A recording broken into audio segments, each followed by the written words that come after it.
L'invité du vendredi avec Sylvie.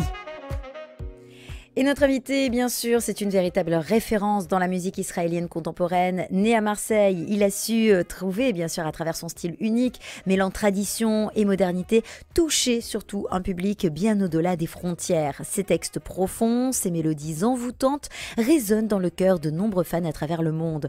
Le 30 mars, il sera en concert au Dôme de Marseille pour un moment de partage et d'émotion, un véritable retour aux sources. Et c'est d'ailleurs au micro de Laetitia Henriquez qu'il a répondu à quelques questions un petit peu personnelles. Alors bien sûr, la première question, on voulait savoir si ça changeait quelque chose pour lui de revenir à Marseille et quels souvenirs il avait gardé de Marseille. On écoute tout de suite ses réponses. Et je sais, il y aura de ma famille à moi et aussi des amis. Enfin, j'ai quitté Marseille quand j'étais petit, alors je connais pas vraiment encore tous les gens, mais je me rappelle pas de tout le monde, mais je sais que même mes parents, ils sont très contents parce que mon père, c'était un prof à Yavne.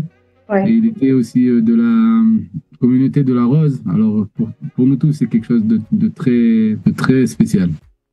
Mes souvenirs, j'ai des petits souvenirs de ma petite maison qu'on habitait, de l'école à la Rose, de la synagogue. Et aussi, mon grand-père, Zichrono Livracha, Rabbi Makhlouf Ilouz, il avait aussi une synagogue. À la limite, je ne me rappelle pas le nom de la synagogue. Je pense qu'elle elle est ouverte, cette synagogue. Mais il avait une synagogue, qu'il était là-bas le Chazan, le Rav, le Moël, le Sofer. Et mon grand-père, le père de ma mère.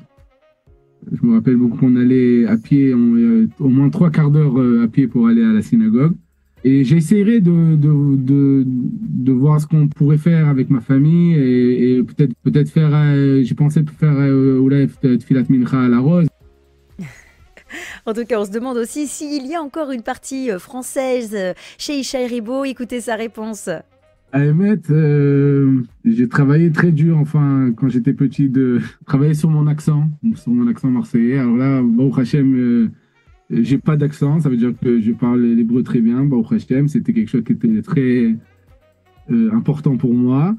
Et comme je t'ai dit, de Marseille, je me rappelle pas trop beaucoup parce que j'ai fait l'Ali à 8 ans et demi, 9 ans. Alors je me rappelle pas trop, mais pour moi, même j'étais déjà 3 ou 4 fois déjà à Paris. On a fait des concerts. Et pour moi, de voir la communauté, de voir les Juifs français là-bas, je sens que j'ai comme un tafkid, une shlichut, même pour eux. Alors on se demande aussi, est-ce que la pression est la même ? Moi, ce que je pense qu'il y a un peu de différence avec Marseille surtout, et la France, mais surtout avec Marseille, c'est que pour moi, de venir en France, c'est quelque chose de, comme on a dit au début, c'est comme revenir à ma source où je suis né. Et c'est quelque chose qui est plus cachour. Même quand j'ai fait Madison Square Garden, par exemple, Madison Square Garden, c'était quelque chose d'incroyable et c'était quelque chose dans ma carrière de très, très important et de très beau, Baruch Hashem, qui a eu un beau succès. Mais à Marseille, je pense que c'est quelque chose, une étape qui est plus rikshi, émotionnelle pour moi. Et j'attends parce que je sais pas à quoi m'attendre, mais c'est sûr que j'attends beaucoup ce concert. Et justement, le public sera là pour vous, mon cher Ishaï Ribo. On vous retrouvera le 30 mars au Dôme de Marseille, un événement Radio JM à ne surtout pas manquer. La musique se poursuit sur les ondes du 90.5. Vous écoutez Vivement Vendredi, c'est Sylvie avec vous jusqu'à midi.